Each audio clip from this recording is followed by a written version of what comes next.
The Solarians were another one of those fun design challenges because what we had as the original brief from the writers was essentially that they would be our answer to the gray aliens from, you know, the Roswell sort of idea of alien abductions.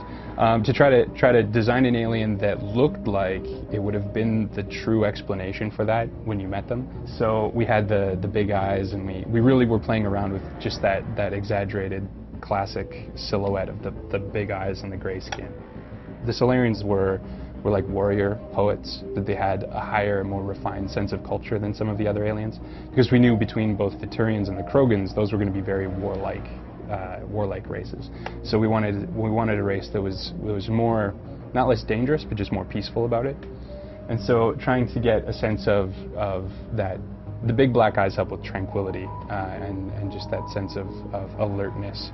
So trying to find ways of giving them like the heavy eyelids and the very like long, sophisticated, kind of like dour British expression on their face. Part of the great thing about collaborating on projects like this, after the head was approved, I passed the head on to another artist, and he was able to extend that into the body and give a really alien form, something unexpected with the concave chest, which again was, we had been moving in different directions with the Krogan and the Turian, so we found that, you know, we could scoop out the chest cavity. And that actually later led to some more design choices where, kind of like a bald man wearing a toupee, they sort of have costumes that they start to branch. They start to bring tubing or fabric out into that chest area. It's like they met the other alien races and decided that like this sunken chest look, you know, maybe they would try to account for that, or like try to say, no, we've got stuff here, it's all right. So yeah, I don't know, I've always liked that side of them.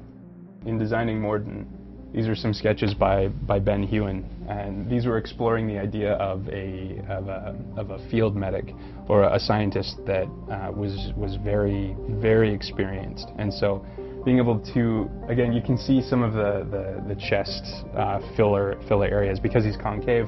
And from an animation perspective too, there's no, with motion capture and movement, there's, you know, no motion capture artist is going to be able to get anything in there. So there's a lot of room to play with negative space and cool shapes. With Morden, this was a chance again to explore what happens to the alien races either early on in their life or later in life. And I think that's one thing that really helps to ground the alien races in Mass Effect, is that we don't just show the one and then that's it. We're able to show in different glimpses kind of the lifespans of some of these characters. So Morden, the design brief was to say, you know, what would the Clint Eastwood Solarian look like? And so this was actually literally taken. We took a shot from one of Clint Eastwood's latest movies and tried to paint some of those features in there with the intense squint and getting the wrinkles in. So and that's how we got our old experienced Solarian out of it. Plus he's missing one of his head horns, and we leave it up to you to figure out how that happens. So the Batarians from Mass Effect 2 actually came from an old unused design for something else. He originally had these big fins sticking out of his head, but we knew that they had to wear human armor and have human helmets, so we had to we basically squeezed him into man shape and then stuck a helmet on him, and then Batarian, there you go. I know there have been some things that have been designed and built that have not been in Mass Effect 1 and 2. And I can't really speak more to that because I'm not sure what's making it in. But I mean, we designed the Shadow Broker for that whole DLC thing. So I think everybody, there's nobody on the team that doesn't want to see more alien races. We'll put it that way, yeah.